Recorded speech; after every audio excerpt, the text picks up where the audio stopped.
السلام عليكم، كي دايرين؟ لاباس عليكم؟ كي دايره الصحه؟ كي داير الاحوال؟ المهم جبت لكم اليوم فكره جديده. اللي عندكم هاد بحال هاد الطاجين هكا قديم ما ترميوهش، غادي نوريكم اش غادي ديروا به. مع هاد النوع ديال الطواجن تطيبي بهم غير واحد المده قصيره وتتغير اللذه تاعتهم. المهم تيخسروا، المهم ما ترميوهش. المهم ملي يكون هكا ما ترميوش. المهم هكا ملي تيكون بحال هكا حراش ولا فيه شي حاجه تحطوه هكا بقى يتحرش.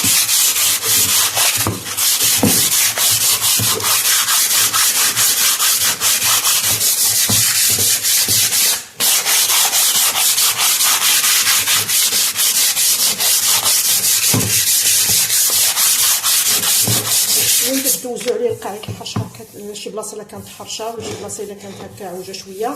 المهم حتى تيولي رطب، ما فيه حتى شي بلاصه حرشه ولا شي بلاصه مشنفه.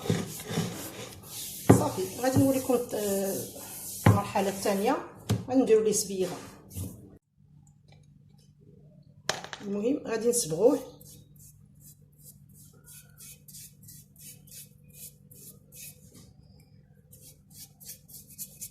درت فيها الاحمر والابيض، عطاني هذا اللون هكا غوز.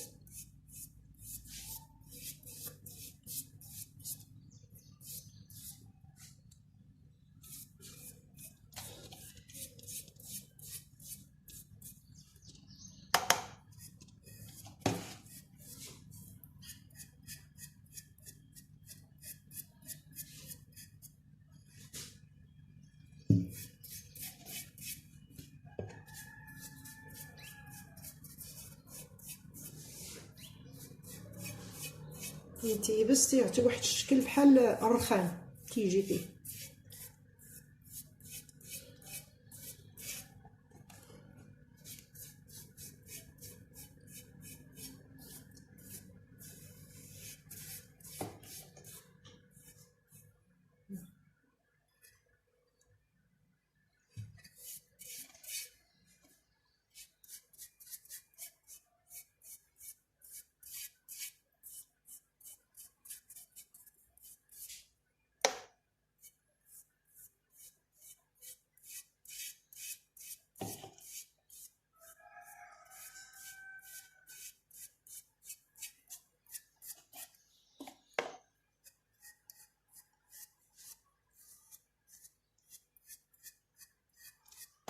الطاجين تطيبي به غير واحد تقريبا واحد المده قصيره صافي تيخسر.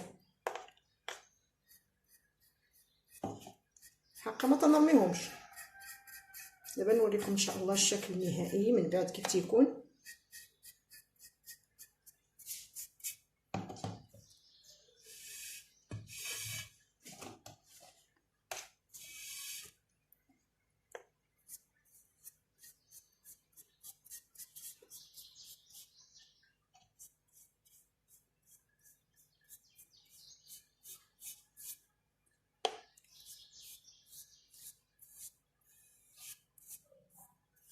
من الاحسن هاد الصباغه تخليها نازله بهذا الشكل هكا بحال الدموع، حيت ملي تيبس تيجي بحال الشكل ديال الرخام. دابا نعاود نزيد فيها شويه الغوز مغلوق.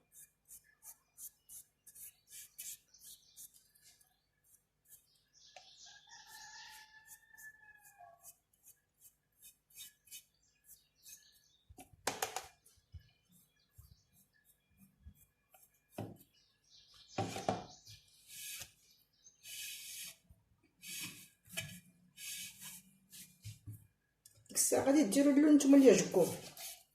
انا عندي هاد الابيض وكان عندي احمر ودرتو معاه وعطاني هاد الشكل هكا، هاد اللون هكا غوز. نتوما ديروا اللون اللي يعجبكم واللون اللي بغيتو ديروا به هكا ديكور.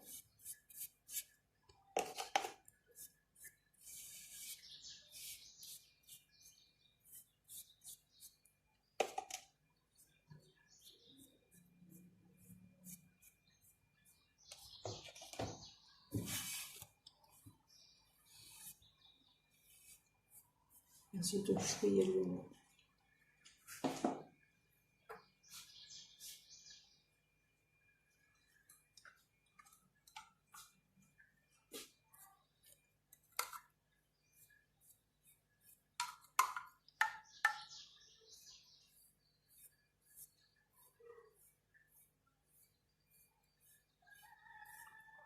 غير الصباغه ما تكونش قاصحه بزاف وما تكونش تاني جايه بزاف، باش من بعد تعود تهبط تيجي هكا الزواقه بحال الشكل ديال الخام.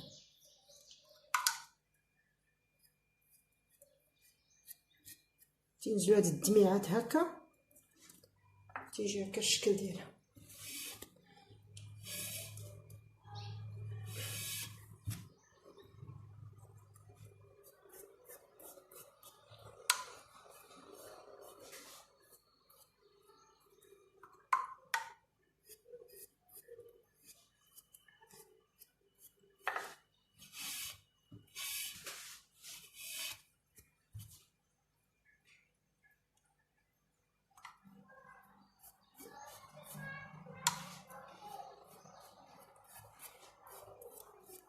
المهم دابا غادي نخليوه حتى ينشف مزيان.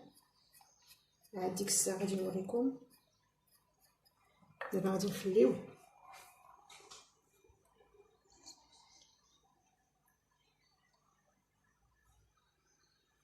ها هو، غادي نخليوه دابا حتى ينشف مزيان باش ديك الساعه نوريكم. حيت غادي يتصبغ حتى من الداخل، غادي يتصبغ حتى هو بنفس اللون، والتحت ديالو حتى هو غادي يتصبغ حتى هو التحت ديالو حتى هو بنفس اللون. ديك الساعه غادي نتلاقاو ان شاء الله من بعد. المهم هذا ها هو صبغته هذا بالكحل.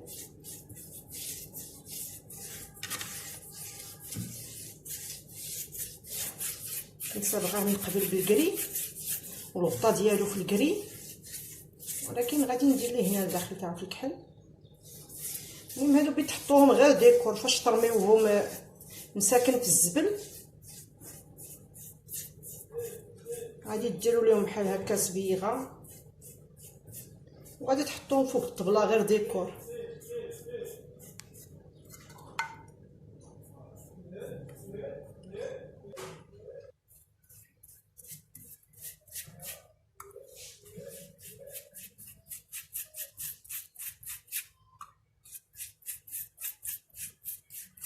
وغادي غير تخليوه منين تصبغوه غادي تخليوه تينشف مزيان. الاحسن خليوه ليله. الساعه غادي نوريكم الشكل النهائي كي تيجيو زوينين في الحقيقه. تحطوهم غير ديكور بحال هكا فوق الطبله، تحطي فيهم شي لعيبات، تحطي فوق فيهم شي حاجه.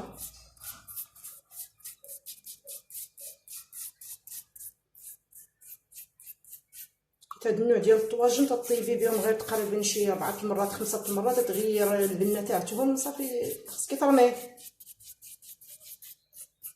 ايوا انا ما غاديش نرميه.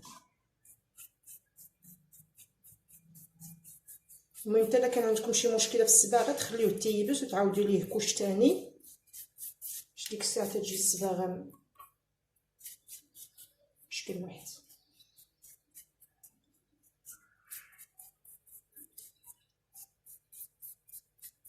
دابا عندي الصباغه جاريه، من الاحسن غادي نخليه تينشف واحد شويه وغادي نعاود ليه ندير ليه ديك الساعه 2 كوش.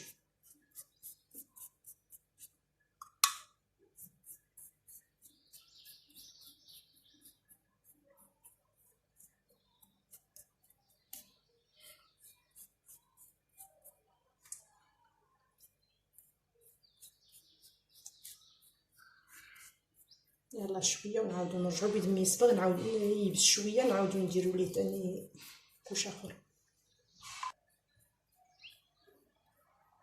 المهم ها هو يبس شويه، هاني نعاود ليه كوش ثاني.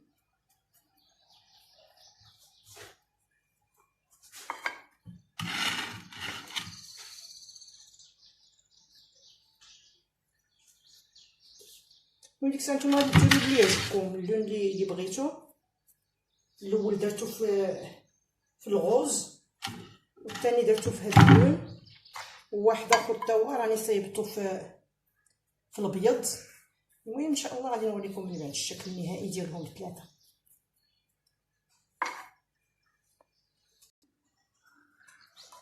المهم هذا درتو كنت دايره في الكري، دابا غادي ندير ليه غير هذا الشكل هذا.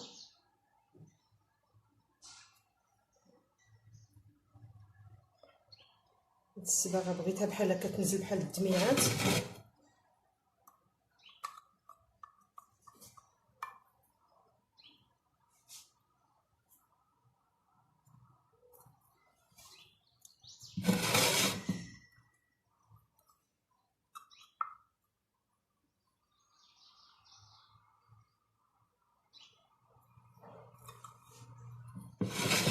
تكون الصباغه جاريه شويه باش تنزل هكا بحال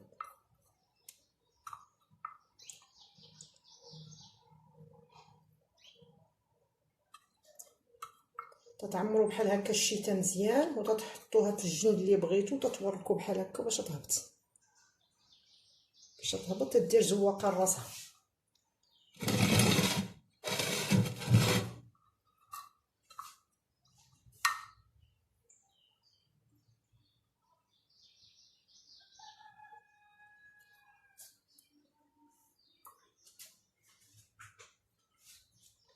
تخلوها تتهبط تتنزل ديك الساعه دير زواقه لراسها ديك الساعه.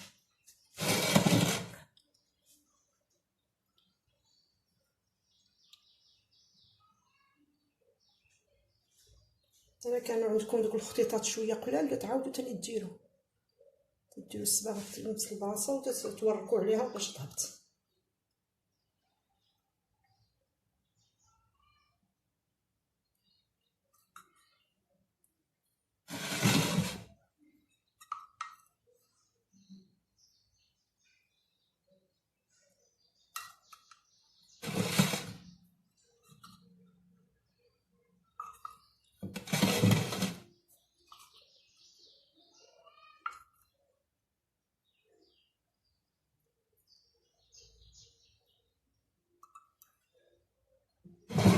تبقى نازله تبقى هابطه الصباغه.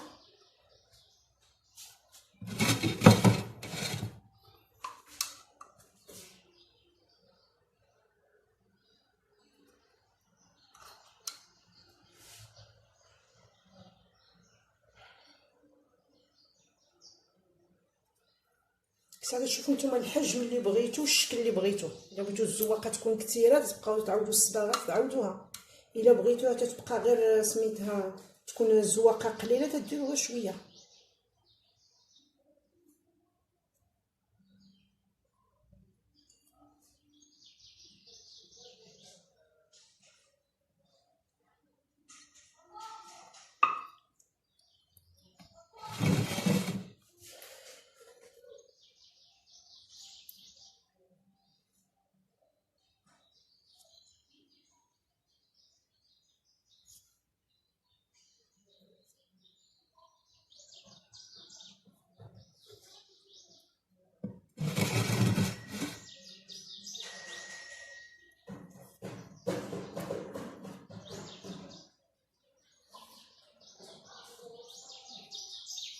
المهم تتبقاو تتقادوا سميتو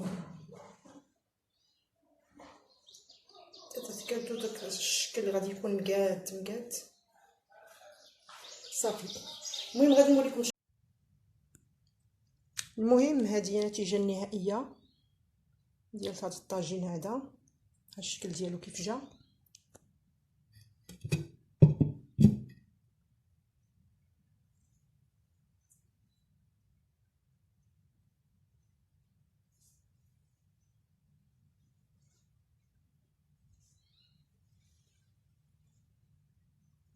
تحطوه ديكور فوق الطبله ولا تحطوه في الكوزينه هذا الماعن.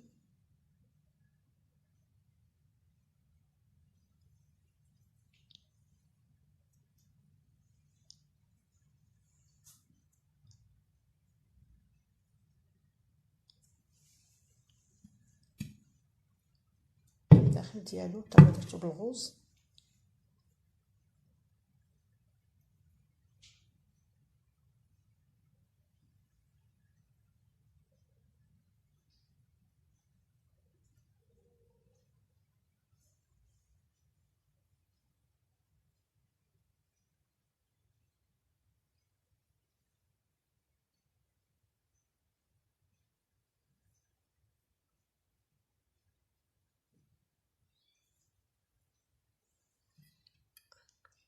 حتى هو صبغتو حتى من الداخل.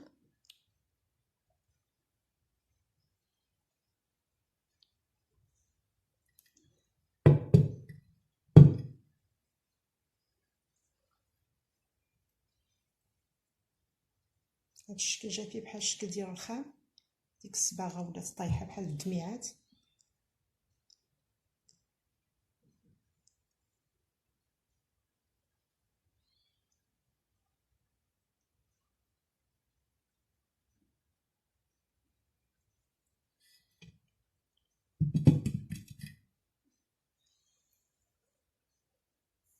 غادي نوريكم دابا داك اللي صايبت بالكحل والكري وواحد اخر بيض.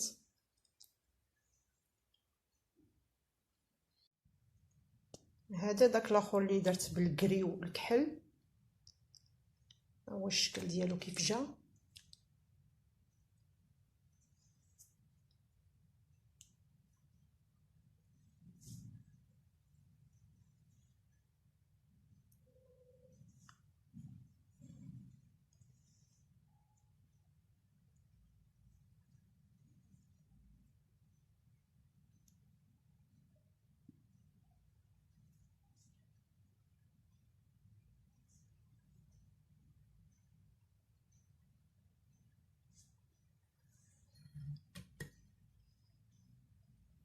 هذا مسبوق من هنا بالكري.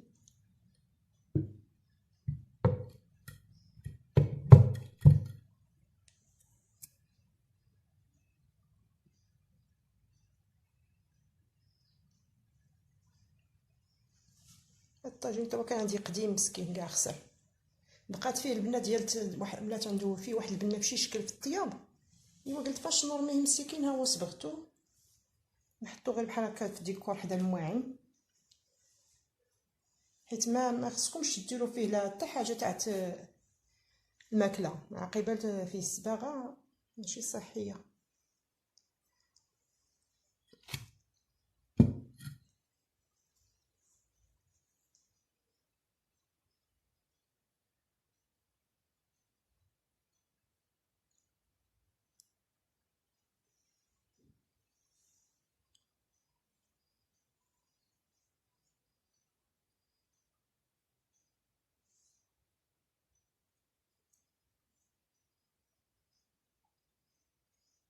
حيت هاد النوع ديال الطواجن، هاد النوع تطيب فيهم غير تقريبا غير شي 4 المرات لا 5 المرات تغير البنه تاعتهم، صافي خصك ترميهم.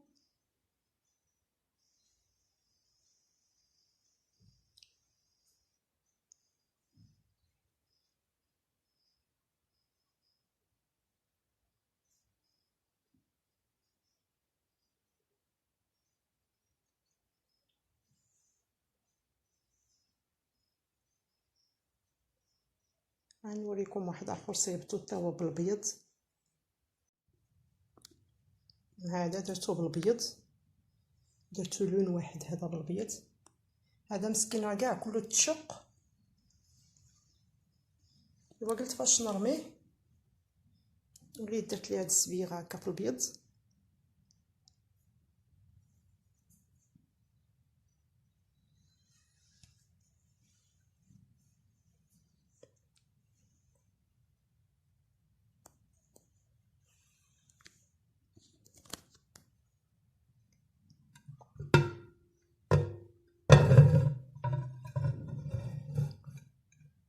حطوهم غير بحال هكا ديكور فوق الطبله، حطوا فيهم شي حاجه ولا شي حاجه بحال هكا، شي حاجه ديكور. ما الماكله ما يمكنش حطوا فيهم شي حاجه ديال الماكله.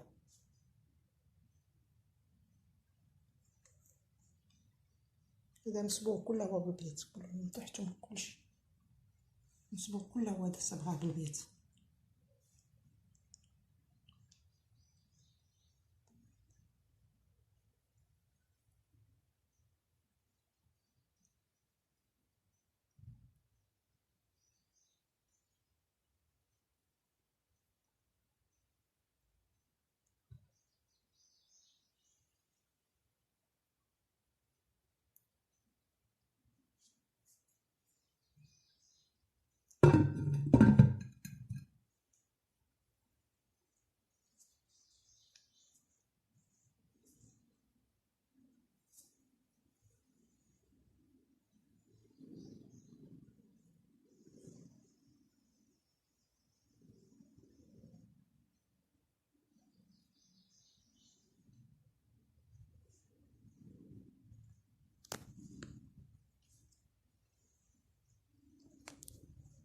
غادي نوريكم الاخرين نحطهم.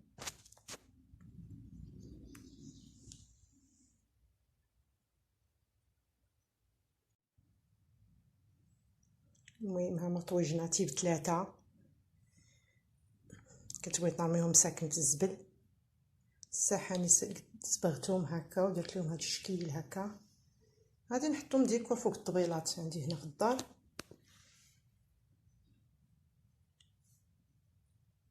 ها هو هاد الغوز كيجي شكلو. هاد اللي فيه الكحل والكري حتى هو كيف جا شكلو. هذا اللي فيه الكحل والكري حتى هو نحطو حتى في واحد البويصه عندي في الدار. هذا اللي بيض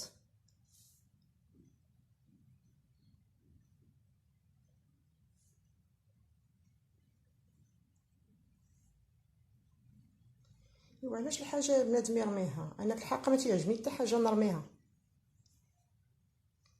الحاجه اللي ما لاقت لك لهاد البلاصه تتليق لك لهاد البلاصه.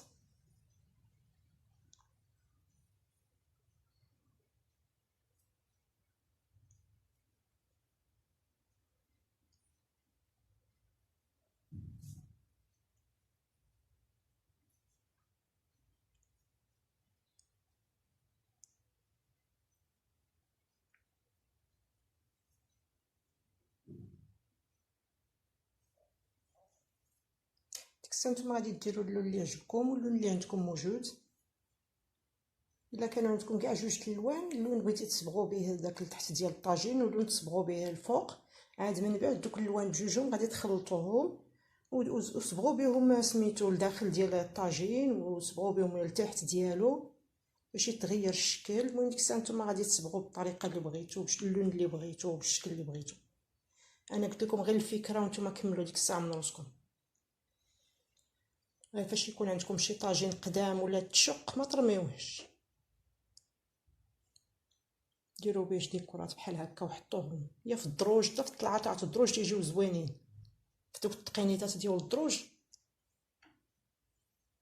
تحطوهم بحال هكا في الدروج في القنت ديال الدروج الفوق ولا لتحت ولا الوسط تيجيو هكا تيعطيو منظر زوين. انا هاد الكحل كان عندي واحد مجمر نيت، مجمر كان عندي قدام حتى هو حكيتو حتى هو بالقاعده الحرش مزيان، حكيتو صبغتو بالكحل. من بعد ان شاء الله حتى الفيديو القادم غادي نوريكم شكلو كيف داير. صبغتو حتى هو بالكحل ودرت ليه دوك اليديات ديالو في الكري وتنحط معاه هاد الطاجين تنعاود تنحطو معاه فوق منه تنحطو في الطلعه ديال الدروج تيجيو في الحقيقه عاطين واحد النظره زوينه. من بعد ان شاء الله غادي نوريكم نصوروا لكم ونحطوا لكم في لا فيديو تشوفوه.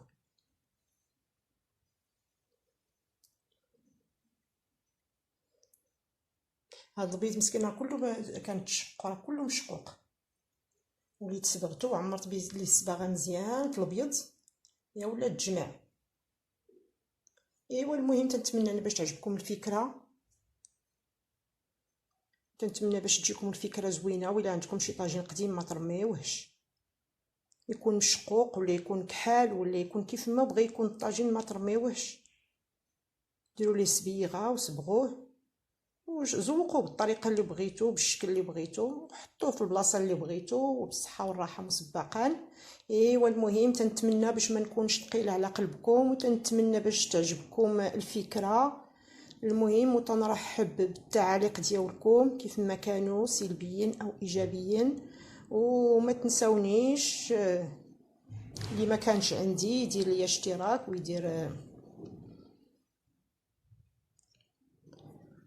ويدير جيم ويضغط على الجرس باش ان شاء الله يوصلوا كل جديد. يلا خليتكم على خير وتبقاو على خير وعواش لكم بروكا. يلا الله يعاونكم حتى لا فيديو قادم ان شاء الله.